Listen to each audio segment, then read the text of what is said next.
Ya dadi kula suwun beberapa kadarnya kita pernah berpikir nubuwah. Nggih napa pernah berpikir napa? Nubuwah. Berpikir nubuwah tadi misalnya kowe sering ngekeki kiai apa ngaturi habib utawa ngaturi wong yatim. Suatu saat cah yatim iki sugih. Rungono nggih, cah yatim iki sugih. Terus cah yatim iki sugih lali kowe ngekeki wong liya. Kowe kudu bangga. Piye-piye kowe posisi ngekeki heroik. Kowe arep-arep berarti dadi pengemis. Kowe ikhlas bar mantan heroik saiki dadi pengemis. Mau perkara sing tau mbok rumat dadi wong kan lucu. Zaman saiki yatim larat kowe ngekeki dhuwit bareng cah iku dadi wong sugih kowe njaluk. Kok ora isin bar heroik kok medun pangkat dadi pengemis. Tapi isinemu krana Allah Subhanahu wa taala. Lah iku carane berpikir nubuwah. La tubtilu shadaqatikum bil manni wal adha. Kan berarti akhirnya kowe udah tundat.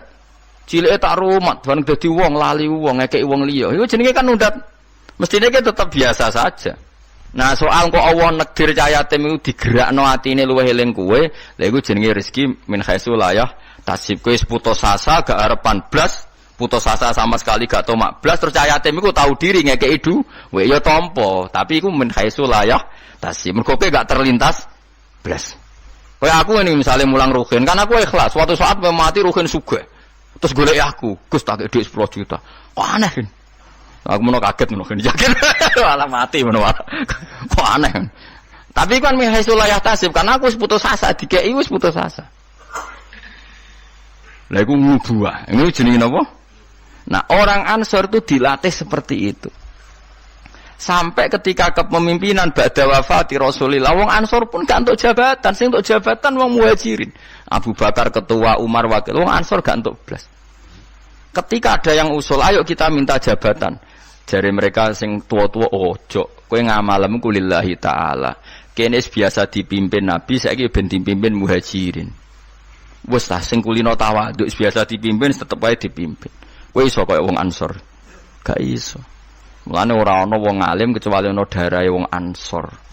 Zakaria Al-Ansori ku wong Mesir, dia menamakan diri Zakaria Al-Ansori. Imam Qurtubi yo Al-Ansori. Mergo ketika orang Ansor tersingkir dari sekian jabatan, Nabi zaman Sugeng ngendikan Allahumma arhamil Ansor wa abna al-Ansor wa abna abnail Ansor. Mergo Nabi tahu nanti orang Ansor itu tidak cakap mimpin, yang cakap itu orang Quraisy. Padahal Nabi utang jasa sampai wong napa? Ansor. Mulane delalah wong-wong top iku mesti ana darai Ansor, nggo ikhlasi mbah-mbah. Termasuk Abu Ayyub Al-Ansori, sok ben turunan Salahuddin napa? Al-Ayyubi wong darah Ansor sedanten. Sakniki mboten Kang tambah berjasa, tambah ngrasa berhak mendapat imbalan. Berarti Anda berotak kapitalistik. Ngajine wae ngaji ikhlas, kelakuane gak ikhlas blas. Harus dilatih, dipaksa. Lho kula biasa ngomong be anak kula masih cilik Hasan sering kula kandhani. Nanti kalau kamu jadi orang ya biasa sama murid-muridnya bapak yang baca temannya bapak, jangan merasa berhak ya pak. Saya dulu ya dilatih bapak saya seperti itu, sama murid-muridnya bapak saya hormat, tidak merasa nuntut bapak. Karena bapak saya ngajar itu ikhlas, saya ikhlas. Nah soal ada yang tahu diri ngamal itu urusan mereka, tapi itu kita sudah putus asa. Sehingga kalau mendapat itu kategorinya rizki min khaisu la yahtasi. Tapi nak ketomak kan jangan pengemis ya. Lah iku nak kowe wis iso ngono berarti kamu menyingkirkan pikiran kamu demi pikiran nubuwah. Lah iku wis nglakoni an-nabiyyu aula bil mukminina napa min anfusihim. Jadi mendahulukan apa yang diajarkan Nabi ketimbang yang diajarkan dirinya sendiri. Dan itu harus kita latih. Lane fikih Imam Syafi'i itu luar biasa. Ketika digugat tadi, mani kalaupun suci itu lewat jalurnya uyah itu najis. Berarti mani mutanat. Kata Imam Syafi'i ndak. Senajan to cara kias ngono lah wong Nabi ngendikan suci kita sami'na wa ta'na. Itu berarti ana kadi laisa li ahadin ba'da Rasulillahi qaulun, kalau Nabi ngendikan siapapun ndak boleh berpendapat yang beda meskipun dawuh Nabi nyulayani kias jali. Kias jali kias sing jelas. Yang karuan wong jalure uyon najis kok diliwati gak najis kan yo aneh cara kias kan. Yo aneh kan mestine melok najis. Tapi Nabi sing ngendikan wis pokoke sami'na atau meskipun nyulayani kias jali. Ya wis. Malah enak ra najis. Nah, mengko nak mani najis kowe yo. Najis lah. Soal kue mati didusi iku najise cara madzhab Malik mergo mati kaya sapi iku suci nak mati najis weh. Lah sebab berlogikane setiap mati iku najis. Tapi ketika wong syahid Nabi ngukumi gak usah didusi ya samina wa ta'na. Ora usah berengkel. Dadi paham. Paham tenan to ora? Pokoke muni paham ben gurune seneng paham. Kayak muni ora paham mergo jujur nyusano guru. Muni paham bodoni. Wis paham, maksudnya paham nek iku penting misal balik ke ora kudu. Dadi ora kudu paham detail, paham nek niku penting. Ora roh detail-detail lah. Pokoke tau krungu napa? Tau krungu. Ya ayyuhalladzina amanu eling-eling wong sing iman uskuru ilinga sira kabeh nikmat wa nikmate Allah nikmat alaikum ing atase sira kabeh. Kula nu gadah kitab Musnad Ahmad nggih. Rungokno niki, kula gadah kitab napa Musnad Ahmad. Imam Ahmad iku satu-satunya ulama sing nate dipenjara lama gara-gara dipeksa darani Quran napa makhluk nggih. Quran napa makhluk. Singkat cerita itu, ini cerita ya betapa nubuah itu terwarisi. Musnad Ahmad itu kitabnya 14 jilid. 14 jilid itu sak jilite niku besar sekali. Kalau Bukhari kan jilitannya kecil-kecil, lha iku mau papat. Kowe delok Bukhari wis mriyang, Musnad Ahmad itu 14 jilid. Jilitane gede-gede. Iku dhisik zaman Imam Ahmad Sugeng, kertas dhisik kan gede-gede. Terus nulis wong dhisik gede-gede dimot onto ora kuat. Saiki kan tulisan kan cilik-cilik. Rianu kertasnya sak meja-meja ngeten iki, Kang. Terus tulisan niku yo kayak delok film Cina lho. Tulisan kan gede-gede. Imam Ahmad itu ini tak warai zaman beda ya. Saking lamanya meriwayatkan sunnah Rasulullah itu otak beliau, cara berpikir beliau, hati beliau itu ya persis Nabi. Ya tentu persisnya orang Nabi ya, paling ya seperti itu, tapi hebat lah walhasil. Dia itu ada pengumuman. Siapa saja mengatakan Quran itu qadim maka akan dibunuh. Semua ulama sudah dibunuh banyak zaman itu. Sudah banyak yang dibunuh, dieksekusi mati. Imam Syafi'i milih tindak Mesir, melarikan diri. Dibangkut di patah ini ora iso mulang satu ini. Ahmad bin Hanbal itu ada penasehatnya itu bilang gini. Ya Ahmad, kamu ini imamnya orang, jangan mati. Mendingan ngakali muni apa? Makhluk atau hadis yang penting selamat. Waqat qala ta'ala wa ta'altulku bi aidikum ilat tahluka. Yang andani ya wong pinter. Allah sudah ngendikan bahwa seseorang enggak boleh menjatuhkan diri dalam kehancuran. Sajane masuk akal, wis sadok bodonilah kowe muni Quran iku hadis utawa makhluk. Jare Imam Ahmad takok ngene mbek penasihate. Ya koncone lah kados kula mbek jenengan kanca. Temannya ditanya gini. Jika saya mengatakan Quran itu makhluk atau Quran itu hadis, kemudian lihat itu orang sebanyak itu ribuan orang di depan Khalifah Ma'mun mencatat bagaimana komentarnya Imam siapa? Ahmad. Karena kerajaan dulu kalau mentakzir orang itu di depan umum, memang aturannya gitu. Yang sekarang melakukan itu ya Aceh. Aceh itu kalau ada orang pacaran atau perempuan ketat, itu kan dicambuk. Nyambuknya di depan umum apa enggak? Di alun. Memang aturan hukum Islam sebenarnya seperti itu. Jadi hukuman supaya fair itu di depan umum. Makanya disebut wal yasyad adzabahuma ta'ifatum minal mu'minin. Paham ya? Jadi aturannya memang azaniyatu wazani fajlidu kulla wahidin minhuma mi'ata jaldah wala ta'khudkum bihima rafatun satu seh wal yasyad adzabahuma ta'ifatum minal mu'minin. Jadi kalau ada takzir harus ada apa sekelompok orang yang menyak. Makanya kayak di Arab Saudi kalau ada kisos apa kan yang masjid kisos ya di teras. Karena memang supaya ada apa? Saksi. Lah yang mirip bener tuh Aceh. Aceh itu kalau mencambuk orang pacaran di alun-alun apa kan nyambuknya kan di depan masjid terus di podium kan disaksikan orang banyak. Karena kalau ndak nanti kong kali kong mlebu jero kayak duit muni ditaksir aman. Ngarep-ngarep kan kayak sokong. Singkat cerita semuanya nunggu. Ahmad bin Hanbal tanya, mereka itu para pencatat omongan saya. Udilluhum am amutadunahum. Apa saya harus menyesatkan mereka dengan mengatakan Quran itu makhluk? Saya ulang lagi. Udilluhum maksudnya udilluhum apa saya harus menyesatkan mereka dengan mengatakan Quran itu makhluk hanya demi keselamatan satu nyawa yang bernama Ahmad. Penasihatnya mulai ngeber. Jangan ballatudilluhum. Bahkan kamu jangan menyesatkan. Akhirnya Imam Ahmad itu mantap. Aku milih mati daripada aku salah omong wong sesat kabeh darani Quran iku napa makhluk. Pas ning perjalanan niku ya ning perjalanan niku ketemu maling. Maling ya nabi ya kadang. Malingnya ku lucu. Ya pancen hidayah itu kadang ya untuk maling barang, maling kaulane pangeran. Ya Ahmad jar. Ngandanine lucu. Ya maling jan preman maling. Ya Ahmad jar. Kowe rak jare wong sing terkenal alim iku. Hakadha qaulu. Yo kata orang-orang sih aku wong alim. Ya orang muni yo hakadha qaulu. Ya mereka ngomentari saya aku alim-alime wong. Hakadha qaulu mereka mengatakan demikian. Kowe tak critani. Aku iku maling. Wah digepuki polisi iku ora ketung mung 1000 pira. Tetep tak pertahankan. Padahal aku bodoni ya maling tenan, tapi demi aku bodoni wae sanggup dijilid ping 1000.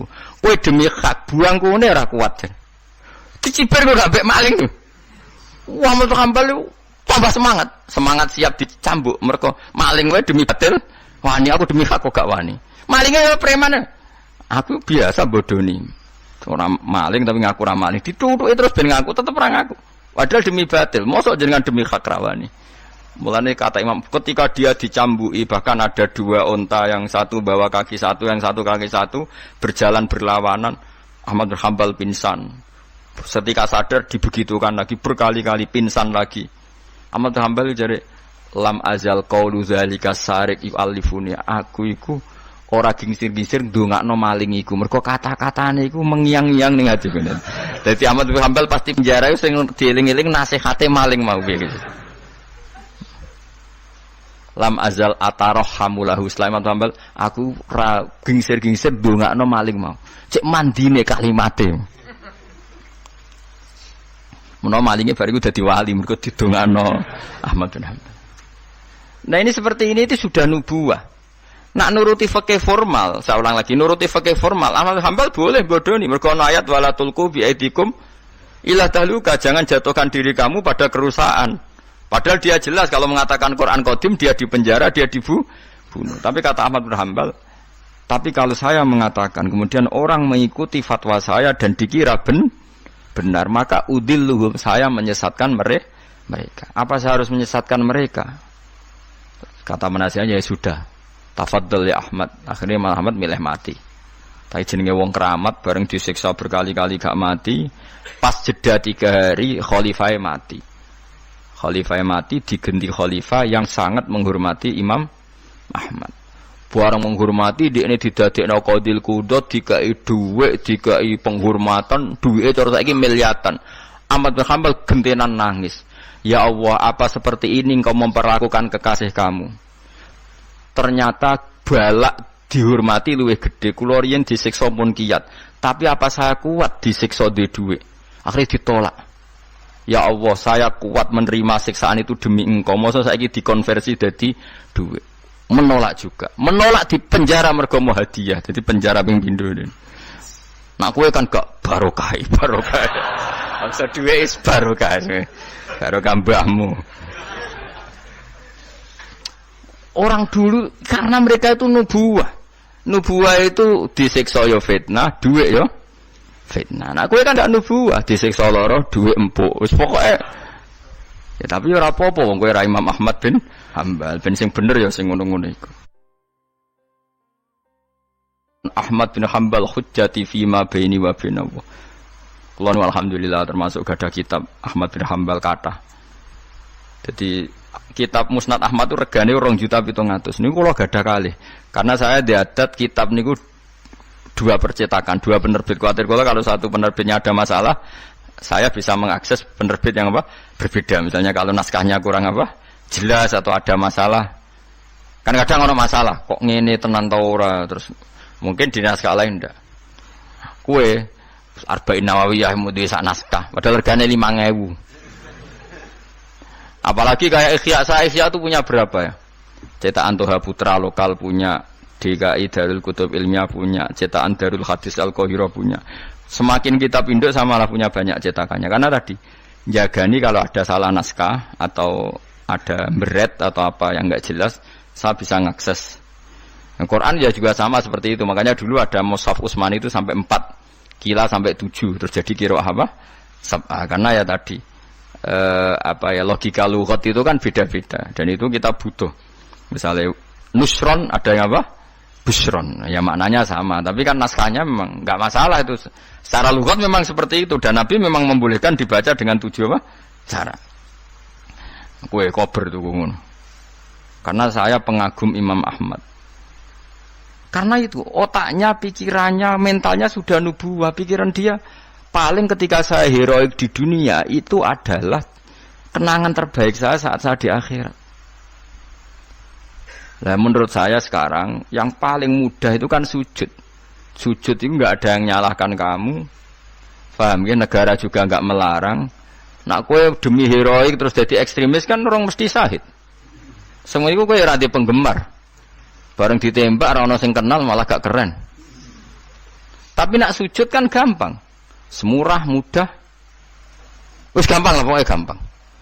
Mulane kula seneng nek ana cerita-cerita wong kabudut sujud dihormati, seneng lah. Meskipun kowe ora pernah pas sujud, ngel-ngelo wong. Ngurang imbo-imbo. Nanti malah repot kabeh. Ya dadi kula warai iki, carane berpikir nubuwah wau nggih. Bayangno itu identitas kamu di akhirat. Tentu setelah kita di akhirat ukurannya napa simahum fi wujuhihim min atharis sujud. Ya ayyuhalladzina amanu eling wong sing iman uskuru ing sira kabeh nikmat Allah nikmate Allah alikum ngatasi sira kabeh. Idza nalikane teka kum sira kabeh apa junudun apa pasukan. Pasukan minal kufari sanging pira-pira wong kafir. Ini perang Khandaq. Mutahazifuna tur koalisi kabeh. Utawa ngepung kabeh, balanan kabeh. Cara saiki koalisi kabeh. Napa balanan kabeh. Orang-orang kafir yang berbagai faksi itu semuanya sepakat nyerang Kanjeng Nabi. Ayyama khafril Khandaqi ing dalem dina-dina pas ngeduk Khandaq. Fa arsalna mongko ngutus ingsun, ngongkon ingsun rihan ing angin wa junudan lan ing pira-pira pasukan lam taro kang ora ningali sira kabeh ing junud mina malaikati sange malaikat. Wong sing iman kuwi kowe eling ketika Allah nyelametno kowe pas perang Khandaq. Yaitu pasukan wong kafir sing koalisi dihancurkan oleh angin dan pasukan malaikat yang kamu tidak melihat. Wa kana lan ana sapa Allah bima klan perkara tak malu nakang lakoni sira kabeh iku basiron mirsani. Bitai klan tak maluna apa sing mbok lakoni iku misale min hafril Khandaqi yaiku ngeduk napa Khandaq. Wa bil ya ilan sebagian qiraah iku maca kelawan ya berarti wa kana wa bima ya'maluna basiro. Nak bima ya'maluna manani wa kana lan ana sapa Allah bima kelawan apa wae ya'maluna kang nglakoni sapa wong kafir iku basiron mirsani. Maksudnya berhubung Allah mirsani maka Allah mudah mengalahkan. Karena Allah mengenali trik mereka, tentu Allah juga mudah mengalahkan trik mereka. Lah diwaca wa bil ya iklan ya rupane min tahzibil musyrikina saking oleh bala-balane wong musyrik. Dadi kira asap ae mboten masalah. Tak maluna maknane ya kena. Ya maluna gini apa? Kena. Jadi misalnya tak maluna seperti Allah tahu apa yang kalian lakukan para sahabat. Yang dilakukan para sahabat apa? Ya bela Nabi, bikin Khandaq, bela kepentingan Islam. Misalnya Allah pirsa apa yang mereka lakukan. Ya Allah tahu betul triknya orang kafir, mentalnya orang kafir, sehingga karena tahu juga mudah melindungi umat Nabi Islam. Lan nak wabil ya iklan ya rupane min tahzibil musyrikin saking balanane tiang-tiang napa musyriku basirun dat sing mirsani. Itu nawa assalamualaikum warahmatullahi wabarakatuh.